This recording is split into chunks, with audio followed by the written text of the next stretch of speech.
From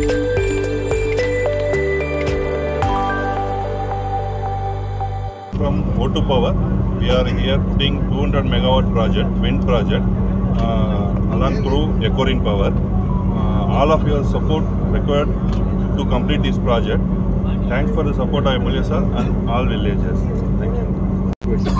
Raj 300 megawatt wind project. There is one more project that is a Bright Future that is in Devaralipalli that will also come up after. This is also under execution in parallel to the Deswise. So there are around 700 megawatt of wind projects. We need support of all of you, including the Surendra Babu and all the locals. Those are involved. It will have a great employment opportunity for all of us. Thank you. నా పేరు సునీల్ అంగడి అని నేను ఎకరం కోసరం పని చేస్తున్నాను. ఇక్కడ కళ్యాణదుర్గంలో మా Ecorin నుంచి from the side of Ecorin, we are going to put 2 gigawatt of wind and solar power. It will investment of minimum 15,000 crores of money. So I am requesting all of you to kind request to support us and we will improve together. Thank you. Area and we are thankful for the government of Andhra Pradesh, Surendra Babu, NRD CAR for supporting us to take this decision to invest in Andhra Pradesh. The company is a leader in renewable energy, both solar, wind and hybrid power projects, and looking forward for a aggressive investment going forward in the state. Thank you.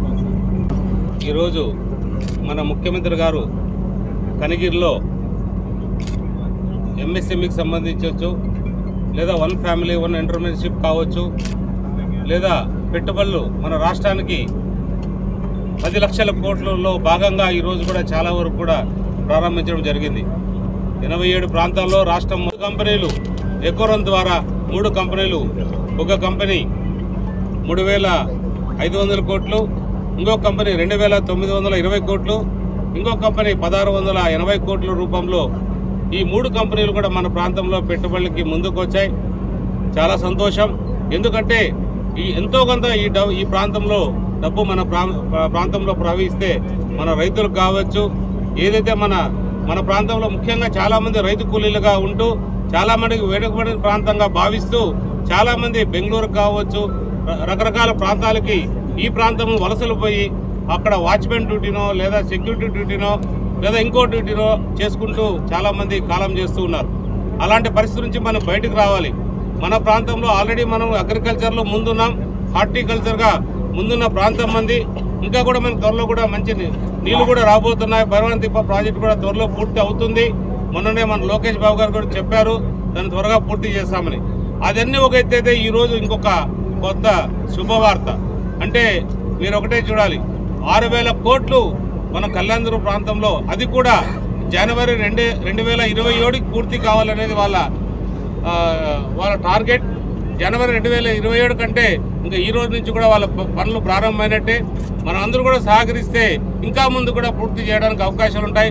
ఖచ్చితంగా వాళ్ళకి ఒకటే చెప్పినా, మా సహాయ సహకారాలు ఎప్పుడు కూడా మీకు ఉంటాయి, అన్ని విధాలు కూడా సహకరిస్తాం, మీరు ముందుకు పోవచ్చనే విషయాన్ని కూడా వీళ్ళకి చెప్పడం జరిగింది. చాలా సంతోషకరం. ఇలాంటి ఇన్వెస్టర్లు ఇంకా ముందు కూడా చాలా రావాలి. మన ఎంఎస్ఎంఈ పార్కులు డెవలప్ చేసుకొని ఆ పార్కులకు సరైన రోడ్డు వేసుకోగలిగితే మన ప్రాంతంకు సంబంధించి చాలామంది మహిళలు కూడా వాళ్ళ ప్రోత్సహించి అక్కడే పరిశ్రమలు కూడా స్థాపిస్తే మన ప్రాంతం అభివృద్ధి అవుతుందనేది మనందరి భావన, అందరూ కూడా సంకల్పం. ఖచ్చితంగా మన ముఖ్యమంత్రి గారు కళ నెరవేరుస్తామని తెలియజేస్తున్నాం. చరిత్ర సృష్టించినోడు ఇప్పుడు ఆ చరిత్రని తిరగరాయబోతున్నాడు. అబద్ధాల గోడల్ని బద్దలు కొట్టి నిజాలను రాగా మీ ముందుంచబోతున్నాడు. నిజమైన వార్తల కోసం వెంటనే డౌన్లోడ్ చేసుకోండి రా యాప్ని.